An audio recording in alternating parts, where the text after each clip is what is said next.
Welcome back, my friend. Welcome to this one. Today we have Sheridan. Is it Shep? Or is it another name? Sheridan. Yeah, Sheridan. Sheridan. We have Sheridan, and she is an amazing human being who spent her life going through hell and back so you don't have to. Like Sheridan really teaches from her sweat, her tears, her frustrations, and everything in between. And so what we have here is someone from the School of Hard Knocks, which is my best guest because they speak from what they have done. I love Sheridan's work because she fixes the human behind the wheel together with the business. And so the problem that really exists in the marketplace is everyone is looking for strategy, but business is as good as you. And so most of us have personal issues, but we are looking externally for help, for the next strategy, the next book, the next coach. But really, the problem is if you don't fix you, the business will just bounce back to who you are. And so I love what she does because she is able to look at the person and look at the business, and her methodologies help both the person and the business. And so if you're looking for strategy, yet it's not a strategy problem, she's going to be able to bounce back and say, hey, I think it's the human being that is not aligned here. Let's first fix that, which I think is so good because most business coaches don't even see the human being, and they keep giving you more strategy and more strategy and more strategy, and it doesn't work. I know that because I was that coach who thought mindset was enough, who thought people could win because my strategy was good, and I was so wrong because I did the same strategy for people. Some people used it to make six figures.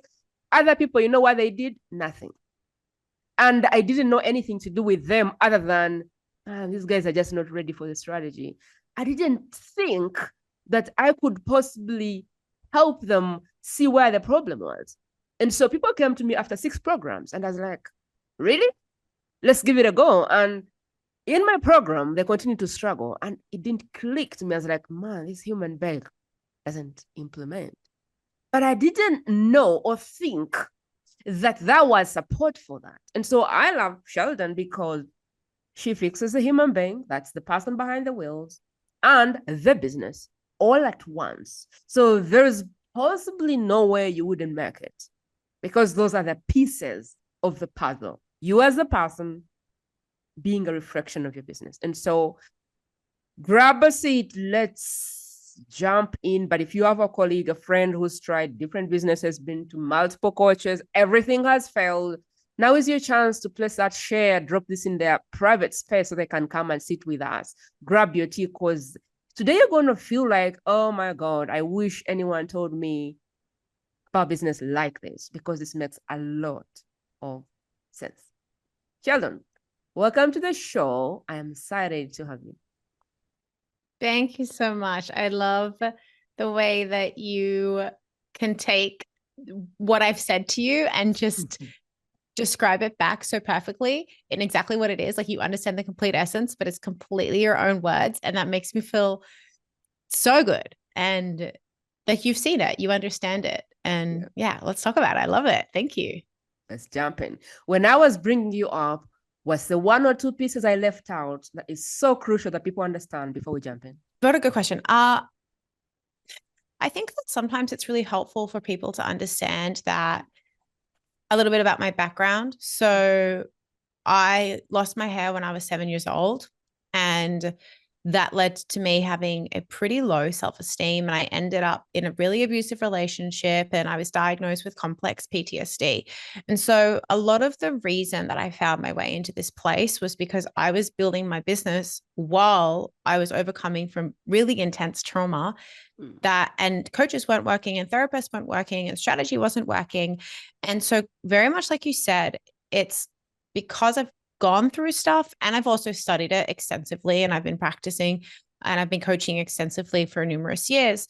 And I think that a lot of people find it really helpful to understand the background that I'm coming from because, yeah, I think in some ways we can all identify with feeling in that place of like, nothing is working. I feel like I've kind of been dealt disempowering cards and it's not really fair. And like I get that, and I've been there too. Yeah.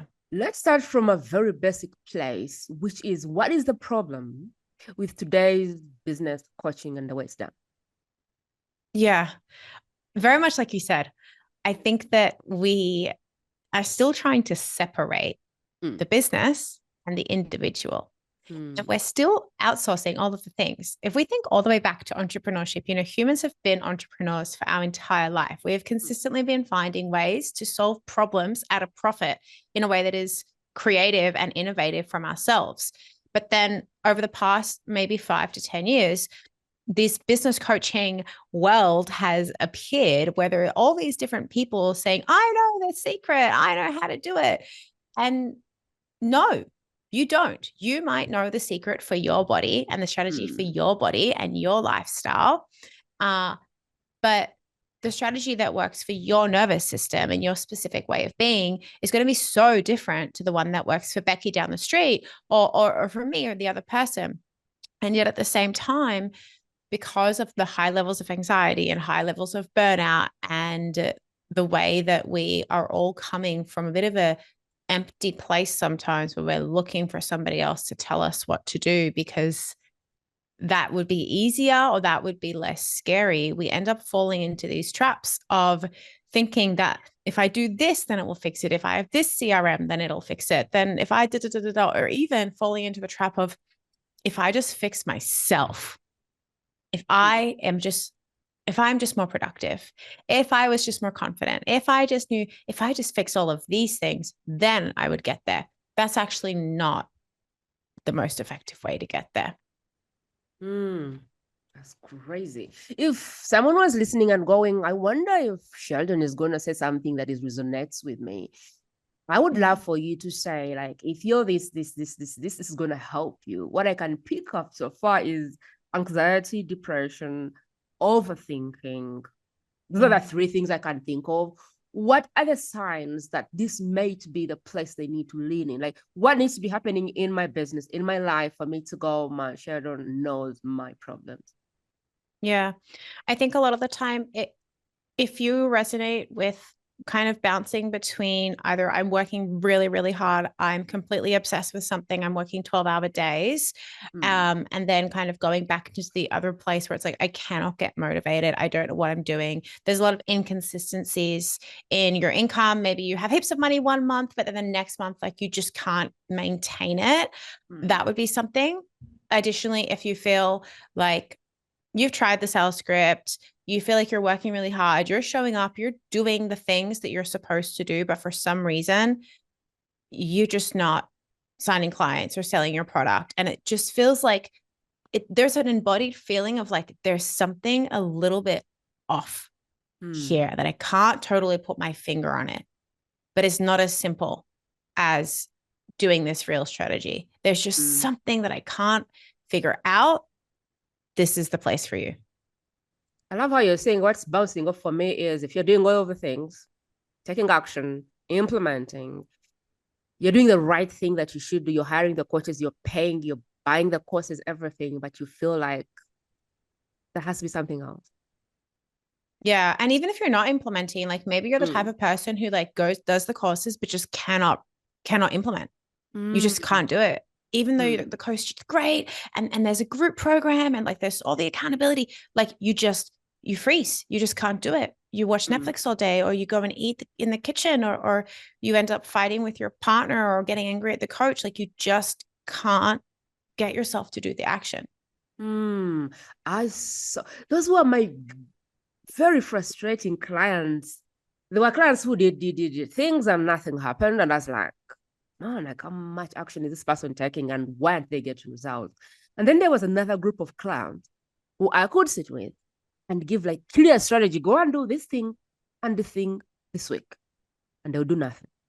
And for a month, I'd look at their work and they've done nothing. And I'd go, Jesus, take me now. Why isn't this person doing a thing? And I would say, okay, I'm going to do something more for them. And I would kind of draft something and I say, all right, just go post this. And I kid you not, they wouldn't do it. And I would sit with them and I go like, what is the problem? And they go, I don't know.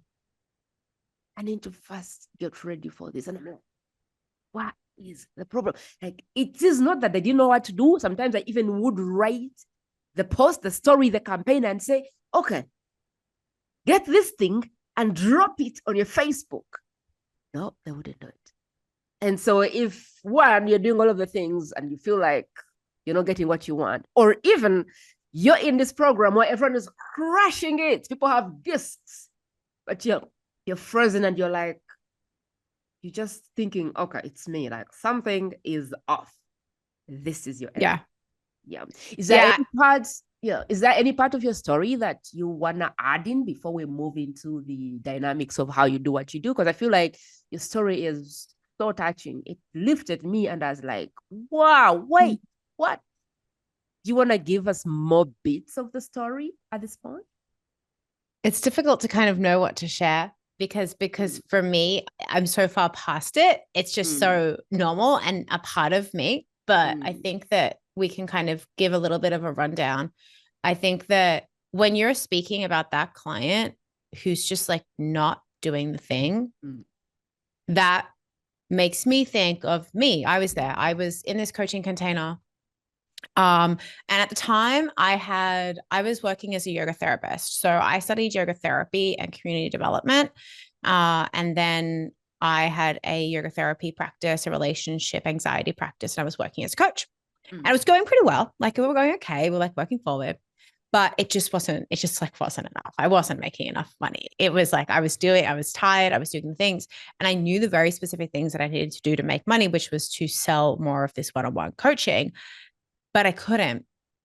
I just couldn't. And we had the Excel spreadsheet and we had all the things. And I would see all of my colleagues in this program doing it. And I just couldn't. I just was a mess.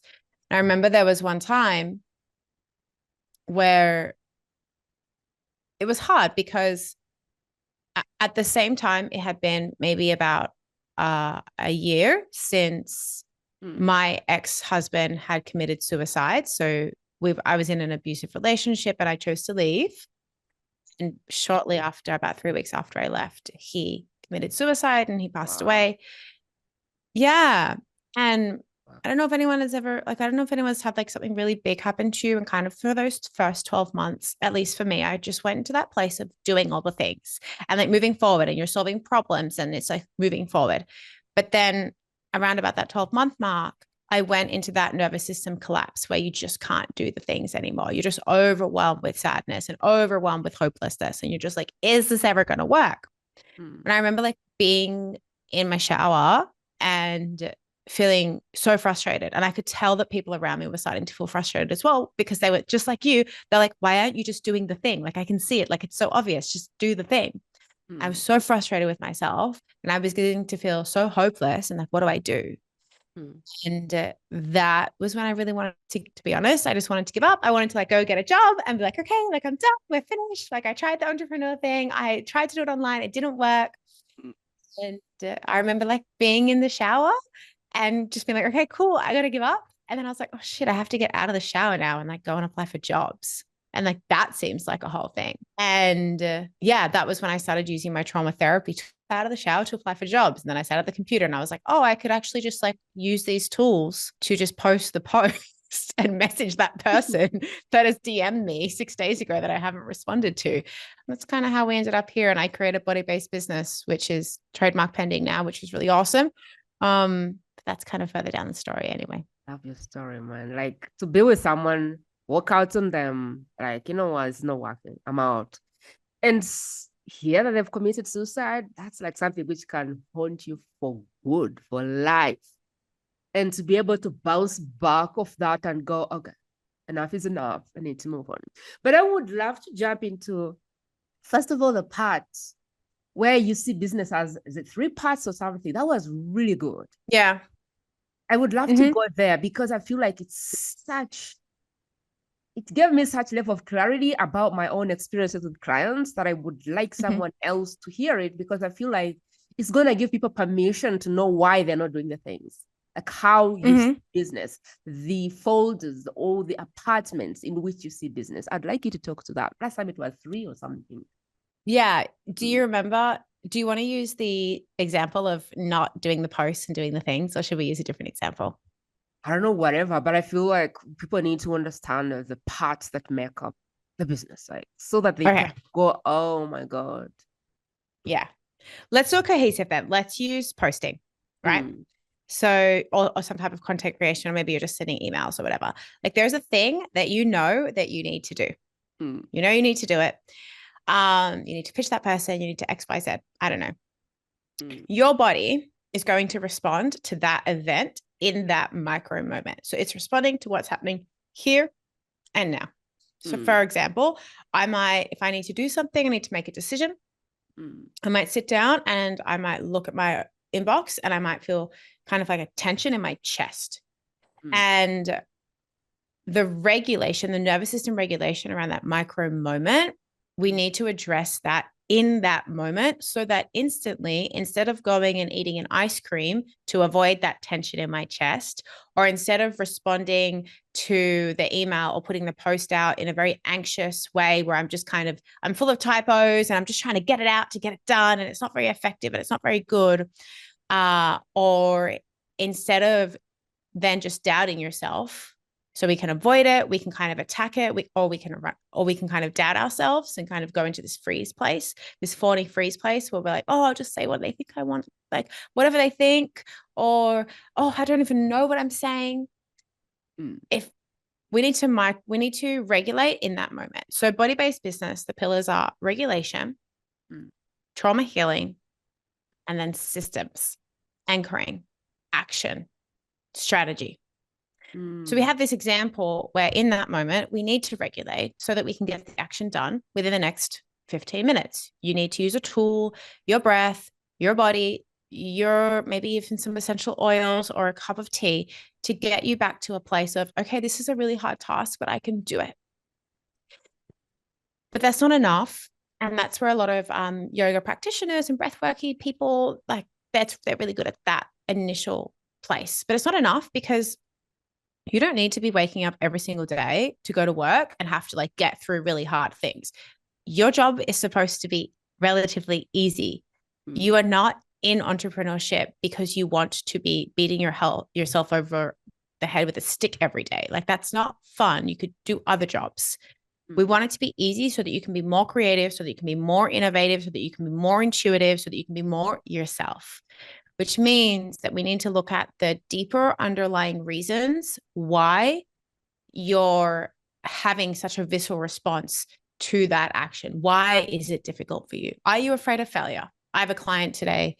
Today, she was really struggling with action. And we went all the way back into her childhood and we found that it was because, her mom kind of taught her that her mom was always right and that she wasn't able to make a decision. That she never made the right decision. Her mom always made a better decision. So now that she's in business, she doesn't have a boss. She doesn't trust her decisions. So everything takes such a long time and everything takes so much energy. So we need to go there and we need to understand, are you afraid of failure? Are you afraid of making the wrong decision? Are you afraid that if you make too much money or more money than your partner, then he won't love you anymore? All of these things come up. Right? So we can deal with it in the moment. We can do the deeper healing underneath. And we can also just make your business strategy, your marketing strategy, your sales strategy informed by your strengths. And your business strategy can be creative. It doesn't have to be hard. We can look at ways to build your business in a way that is nervous system friendly. So looking at the things that trigger you and not doing them, but still meeting the needs of the business. Your business still has needs. So how can we creatively market, sell, and deliver without putting your nervous system into a place where it feels like it's in danger? I love it. Let me try and bounce back to you what I think or what I understand your methodology to be, and you can kind of tell me if I'm being a good student or if I'm being really bad. Cool? Yeah, love it. Love it. So love how it, I understand the 3 areas that you focus on: regulate, trauma, and strategy. Yes. And I love this because most people look at strategy, the next thing, the next methodology, the next book, the next action, the next post, the next campaign, which is really never the point to start. And so the way that I look at your work is, one, we all have trauma in some form or shape that comes down our throat when we start business. Business has a way 100%. Yeah. of bringing trauma up. Marriages have a way of just bringing that trauma to your nose and going, yeah, you didn't really heal this part. And so what I really believe you do is, first of all, you get to deal with trauma, because trauma has a way of messing up with our identity, and we will not be more successful than what we know today. And so the fear of success can be more like, oh, what if I'm more successful and this is not my identity? So there is trauma in the back that holds back what we do because of how we think of ourselves, the interpretations we have in our programming from the trauma, which really don't give us probably the version of ourselves that we're wanting to create. It has like this limited identity that the moment you do not heal this part, the level of success that you can have is only as big as whatever the trauma has you see in the mirror. So I think that is why really when trauma comes up, you're very keen to go there, because unless we redefine what this thing means, it's going to hold us and it doesn't matter what else is happening. The other part is regulation, which is really your ability to respond and not react to things. So if somebody just said, no, I won't buy, what do you do with that? Does that mean slap yourself, never pitch again? When something doesn't work, a campaign doesn't work, nobody raises their hand, how do you respond to that? So the regulation, as I understand it, is being able to restore kind of the possibilities for yourself, being able to go at things in a healthy way and not be fueled by fear, or even creating a safe space to do the things that need to be done. As far as the strategy is concerned, what I pick off is once we know how your body reacts and we understand a little bit about ourselves, or we're conscious, then we're going to be able to pick the strategy that is aligned with us, which doesn't throw us in flight mode. Like 100%.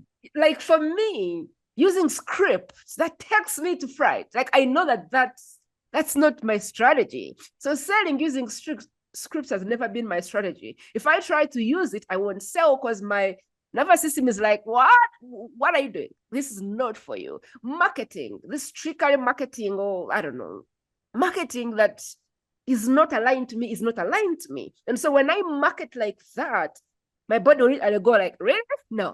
No way you're doing this. But if I don't have the awareness or the consciousness, I'll keep pushing the next strategy because it's working for Carol or Jennifer or the other person, and it will never work for me because my nervous system does not respond well to that. So really what I believe you do, or what I understand you do, is first of all, we got to clear the trauma, which is more like clear the pipe, so that we're able to push as much as we want to without going, oh no, hold on, that success is not for me, without getting freaked out by how much we can do based on this limited identity that is coming from a wound that is not dealt with. And then two, we have to understand our nervous system so that when we're picking strategy, we pick strategy based on our nervous system and what it can and can't cope with. But I also think within there, our nervous system is probably responding to our values. And when we probably try to break them and it says, no, that's a value to you and you're not going to break it on my watch, and it's probably spiking, that's where I am.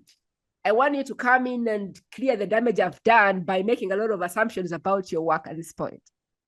What is so wonderful is that you've got it because you've had these experiences, and you're touching on two really cool things. So number one, I had a client, her name was Holly, and she grew up in a very unstable living environment.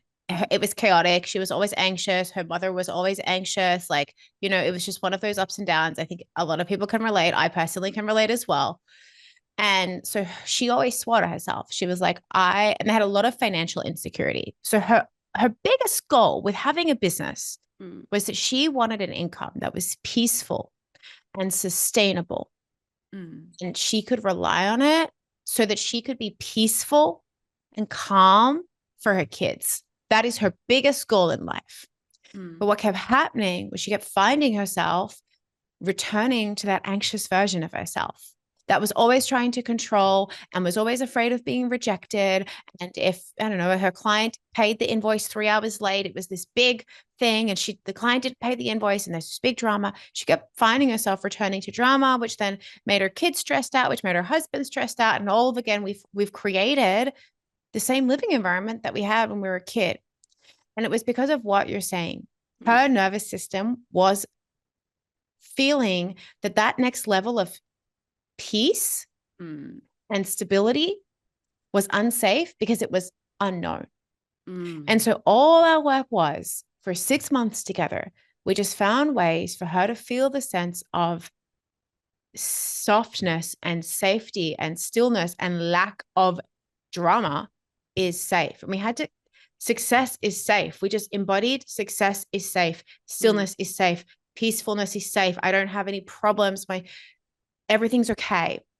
And she walked away from working together with no drama. Like she got really good at DJing. She'd pick up DJing because she was like, oh, I can have room for a hobby now. Like life was so chill and she had money coming in.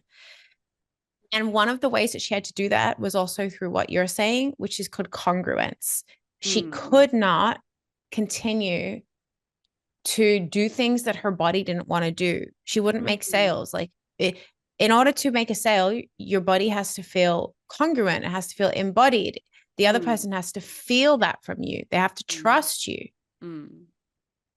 Otherwise, if you're anxious and you feel off, why would anyone give you their money? I wonder if we could pick up more examples. I feel like this is so good that I would want to capture more because I feel like people never get it. If you're doing something that your body inherently doesn't agree with, it's going to be the root of every problem. Yeah. I think it's so helpful to understand it like this. Your body has something called neuroception, which means that it is always, it's like always picking up on things and it gives you that spidey sense of whether or not things are okay. You know, when you see a person and you're like, they're cool or they're not cool. I trust them or I don't trust them. And so there are little subtle things that we do when we're doing things that are out of congruence with what our body or our nervous system perceives is safe and agreeable and to our values, such as the way you move your eyes, the way you stand, tone of your voice. And so maybe you tried to copy that person's content or launch, like you copied it. It's perfect. It's the same thing. But nobody cared because it wasn't your voice. Or I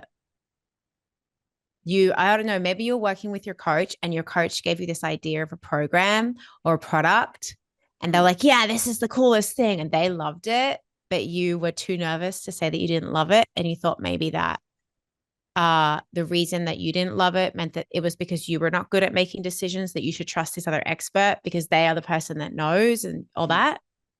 So you made the program, you tried to sell the program, you couldn't sell the program, you ended up doubting yourself, but you couldn't sell the program because you weren't 100% on board. And so every time that you talked about it, there was this like tone in your voice that felt like you were kind of stretching. It felt off. It was off. It was off. Your body was like, this isn't alignment. This isn't correct. There's something else here.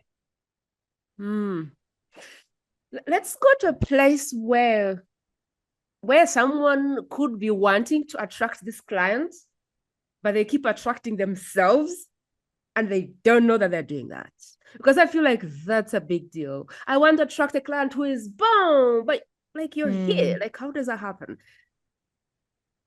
I don't know the best way to ask this question, but I want to guide someone who has a bigger dream for the person they want to serve, but they keep getting the person over here who can't invest and doesn't do the work, and it's so bad. They're like, where are all the good people? I can guarantee you they're on Facebook looking at you going, nowhere. Like, this is not my expert. I don't know if you could explain to that when it comes to getting people to come to your business. but you're not. Your body is not a heck yes for them. Your body is not like a safe place for them. Your body is like below their frequency. I don't know. I feel like that's Yeah, very you're picking up helpful. on something. Mm. I actually have a client going through this at the moment. It's actually a large part of the reason that she came to work with me. Tell me if I'm understanding correctly. She has a client, she has a couple of clients, and all of her clients are like not doing the work and they're trauma dumping and they're not coachable. And yeah. Whiners, complainers. I need to motivate them. I need to inspire them. Oh my God, they are the worst people. Yeah, but where is the cause? What's the cause of that? Yeah. My first question is always, if you did have that person in front of you, what would you have to feel that would be so uncomfortable? So for my client, when I asked her this on Tuesday, it was that she would have to feel a sense of inadequacy. She would have to feel that she thinks that she doesn't know what she's doing because in her mind, the clients that she wants to work with have earned more money through their business than she has. So who is she to coach them? She's not even coaching on business coaching, so it doesn't even like, I don't know, but in her mind, she's created a pedestal around income. Rich people are better than me. Rich people are smarter than me. And so she would have to feel her own inadequacy financially. And that's too much. She wouldn't be willing to feel that. So her body, because it's avoiding feeling inadequate and helpless and hopeless and will do anything to avoid that because it feels very dangerous. She literally just like won't put herself in places where those people would be. It just doesn't occur to her. She doesn't have a thought. And if I recommend it to her, like she'll get annoyed at me or she just doesn't even think of it.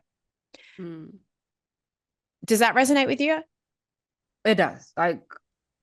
It does. What does resonate with me a lot is people attract who they are and they keep thinking it's the wrong people. And so what I like to tell people is if you're attracting people you don't work, like look in the mirror. What is it about you that needs to change? Because the person, what is it about you that's exactly the same? Yeah. What is it about you that feels safe for them? Because people are drawn to safety. And so if you're attracting all the whiners, and I'll give you an example of a client I recently had in my room who wanted to increase her prices. And I was like, cool. And so I gave her this offer. We put the 3 things down that she was struggling with. I said, all right, let's do some VIP days. Let's fix this thing. And I gave her my offer. I said, be 10 grand and probably do 90 days to 180 days. I don't know how long it will take. But what I know, this is going to be highly one-on-one and we don't have votes and stuff like that. But we're going to walk through that process of really getting to a point where you feel like your offer is worthy of whatever you're trying to charge. Because at the moment, I don't see how you're able, like you're not seeing your own worth. And so you won't charge more because you don't see how you're worthy. And we don't want to bump up a price. We want to create an offer that you really see why it's what it is.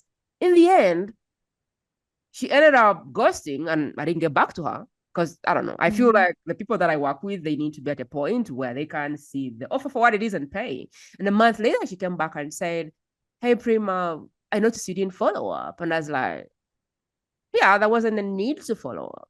And she said, but yeah, I just felt like the price was a little bit too much for what I was getting. And I said, so this is the problem then. If you can't see yourself paying 10 grand, to be able to charge 20 grand for your offer. The problem is not really that the clients are not willing to pay. The problem is in you being able to pay high ticket for things. Because if you could pay high ticket for things and you could see the value as not how many calls you get, how long they are, how many things you get in your vote, then you'd be able to place your offer. Because I feel like the value in your head is how many things are in the vote, how many modules, how long are they, how often do I see you, how long do we hang out? Like, that's not what high ticket buyers are looking for. Yeah, it's just not within her capacity. I don't know if you've had this or if our listeners have had this, but I remember my first, literally, and it happens to all of my clients as well. The moment that they invest in coaching, or I don't know, Prima, when you've invested in coaching, it's not a joke when they say that you receive that money back like Yeah, immediately. you do. Your nervous system capacity to receive Yes. expands. Yes. You're on a different level. I tell you, the day I spent $1,000 for 1 hour, that turned into 6 grand 30 minutes later, and it turns into 32 grand 18 days later. That was the first time I saw myself paying $1,000 for an hour. 1 hour like this. I paid 1,000. That made me 32 grand in 18 days. When I was just starting out 4 years ago, I paid 20K for a program. I had nothing in my bank. I had 2,000 life savings. I sold everything in my house to afford that program. And that is the best sacrifice I've ever done for myself. There's just a different vibration that happens when the same amount of money you're charging for, you can pay somebody else without whining, without complaining, without objecting 1,000 times. And so I tell people that if you have issues getting people to pay you, look back on your own buying behavior. It's like, it's embodiment. It really is embodiment. Like, does your body feel safe letting go of this money? Does your body feel safe receiving this money? Does your body feel safe saying those numbers? Does it feel normal? Does it feel money? I have a program called Financially Fierce. And the one thing that we're looking for is to have what we call money neutrality. Where I can talk about money as easily as I can talk about this cup of tea. Like, literally, this tea bag is worth $60,000. It's the same level, because that's where it comes in regulation. How do I feel around money? How do I feel when I pay my bills? What is my trauma around money? What did I believe about rich people? What do I believe about poor people? What does my mom and dad say? All that stuff. When I just learn and I teach my body that we can be safe around it, we don't have all that gunk coming up that is also attracting other people's gunk. We really resonate with the people that we are similar to. I love it. And I don't want to take you astray from your topic, but there is a coach who came in, a relationship coach, that said, my love with my husband was a trauma bond. And I was like, wow. Okay. So people can really bond with you, be attracted with your brokenness. And that is where you look at your clients and you go, no, how did I attract all these people? There is an invisible bond that happens where people can be pulled to your trauma or the unhealed bits of it. Sheridan, I wanted to ask you, what is the bit of the work that you do that we haven't touched on that you feel like we need to before we move into your offers? I think it's important that we're talking about money now to just identify that your nervous system relates to money through understanding of its attachment to the larger question of, am I safe? Do I belong? It has nothing to do with money and numbers. It's all about how your nervous system is always looking for safety and for belonging. And it kind of places those things on to money, because money buys us food, it buys a house, it buys a roof over our head, it buys us a sense of belonging. Like, people have iPhones and they feel like they belong to the club of people who have iPhones, but iPhones are more expensive, or the people who coach. It gives us safety and belonging. So your body is never, ever responding to your conscious understanding of money. It's responding to how safe you feel being provided for, being protected, being loved, being seen for who you are, being yourself. And it's not even just your stuff. It's 7 generations, because your nervous system holds 7 generations. So it's responding to the way that your mother and your grandmother and all of these people in your ancestral line related to belonging, to resources, to money, and to other people. And so I think we have to be really curious and compassionate with ourselves to know that this is not about you or the things that you've done. This is almost external to you. This is your body's relationship to money. Wow. That's really good. You remind me, I went to this program. I'll use a minute for that. I went to this program and it was for icons. Amazing program, lovely woman, and people were charging $1 million for their offers. $1 million, $250,000, $500,000. The cheapest offer was 100 grand that she was helping people create. I sat in that program and I just felt out of place. I was like, $1 million. So it was more about get 3 clients or 1 client or 4 clients, serve them through the year, charge $1 million per client. And that was the whole strategy. And I thought that I wanted to be the most expensive person on the planet. No, I did not. I reached there, and every time they spoke about $1 million, I was like, I wonder if I just want to charge that and work with 4 people. I started creating my own reasons. And the photos had to be like expansive, 10 times how you look. They had to be perfect. The backdrop had to be, and I was like, no, I didn't feel safe around how they did it. And you had to be polished. The pictures had to be 50 grand. And I was like, I wonder if this is just not for me. And I literally decided that this program wasn't for me. But there were people that were so happy, so excited, so doing these $1 million offers. And I said, Prima, this is not for you. And the lady was amazing. I believe she helps people massively. I think it's a great business. I just saw myself as an icon, as in I have extraordinary abilities or gifts, but that's not how I saw my iconic appearance. Like, that's not the looking of the website that is like, looking too expensive. And I'm like, no. And so my nervous system was like, no, this is not for you. And I got myself out. And so this is just an example of what can happen for you. You just decide love is not for me. Oh no, like how crazy is that? You decide love is not for you, and no matter everyone that tries to be with you, you just throw them out. You decide 5-figure offers are not for me. It needs to be cheap. It needs to be affordable. It needs to be $300. And you just undercharge all your life. And so that's what I wanted to add there. Sheridan, I'd love to dive into your offers, kind of get us an awareness of how you support people, where there is capacity, and how we can work with you. Yeah, that's a good story. Okay, so the best place to start is something that I call an embodied sales call. It's completely different to anything you've ever done. My sales process, I set the intention that it needs to be really healing and really embodied and really personalized. So the way that we do this is I sit down with you for 30 minutes and we go through an embodiment practice. This embodiment practice normally ends in you walking away with 3 to 4 steps.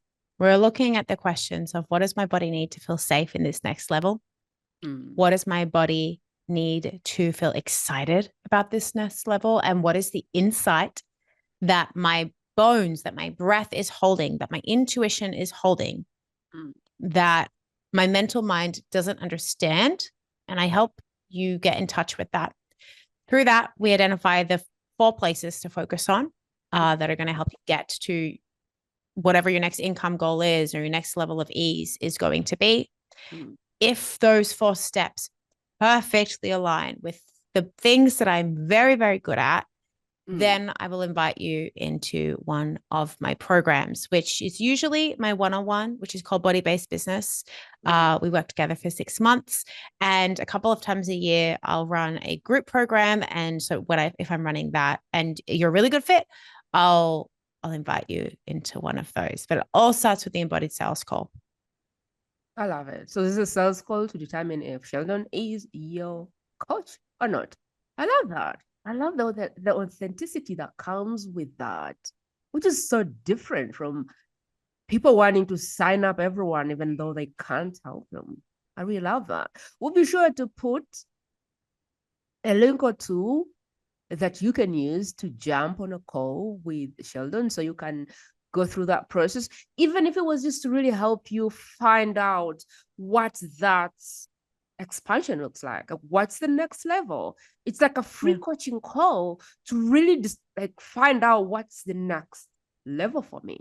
What does it look like? What's this expansive next step or next level for me? Whether she's your coach or not, I think that's a piece that I would personally be happy to get.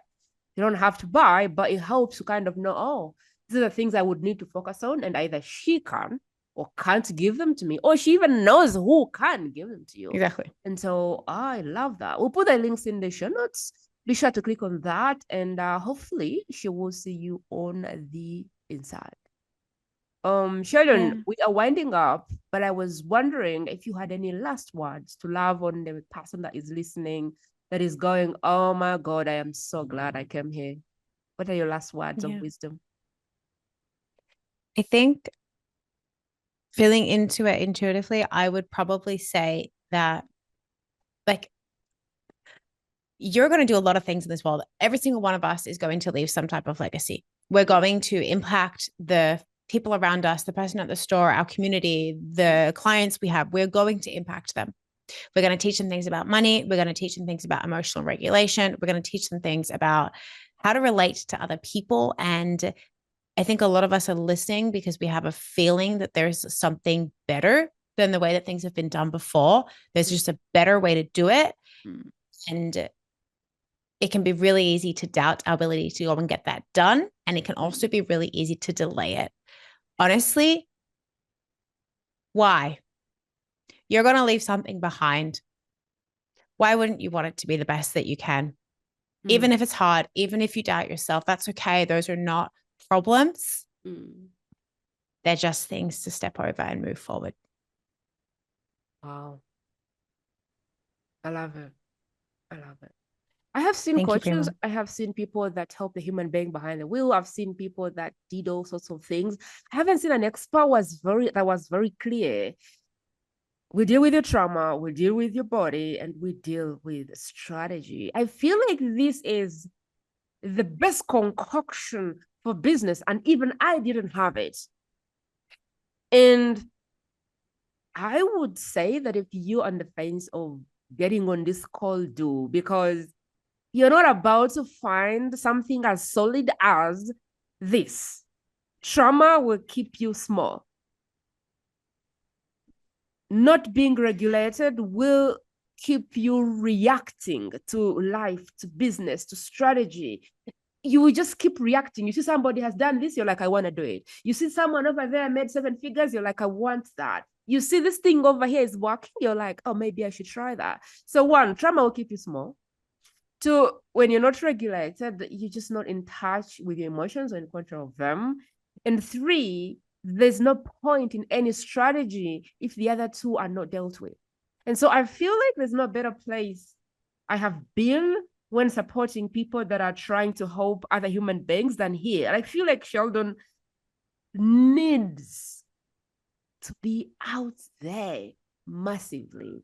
And if anyone gets this and doesn't break through, then I don't know. You probably need deliverance from God himself, because this is the perfect concoction for someone that is trying to take their business to the next level.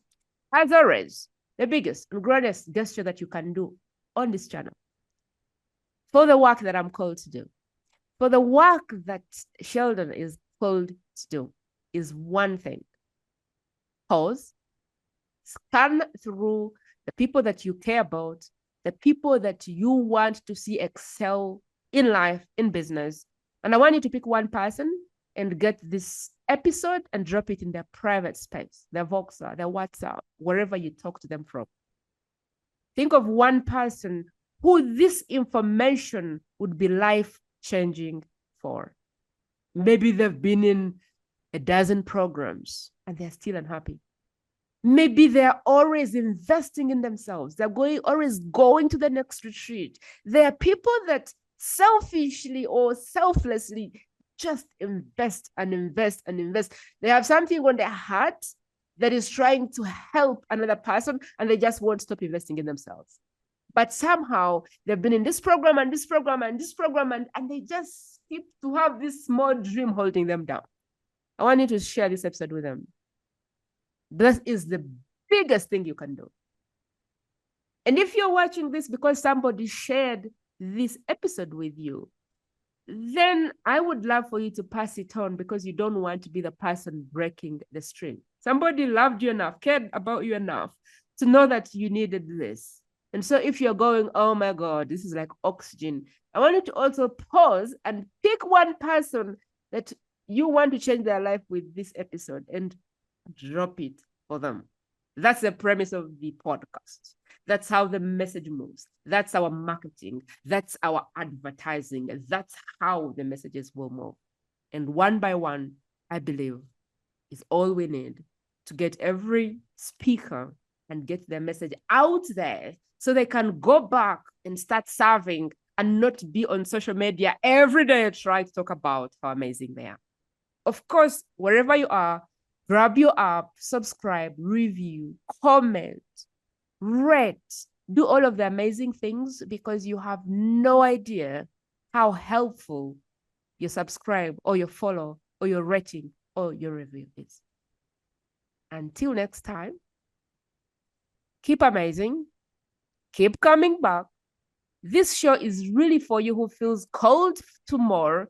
You feel an anointing on your head or your heart, but you don't know the how. How do I start? How do I get to the next level? How do I do this thing? This is your show. So if you don't find this as your expert, keep coming back, scroll through the titles. I guarantee you your message is going to be there. Your expert is going to be there. But you have to be clear on what you're looking for, and you have to have the discipline to scroll through, because I guarantee you there's a message for every one of you. Otherwise, you wouldn't be on this podcast. Appreciate you. Thanks for hanging out with us. See you another time. Have a beautiful day. That is it, my friend. To listen to more exclusive interviews like this one, simply go to the World's Best Kept Secret podcast.com and select interviews based on preferred topic.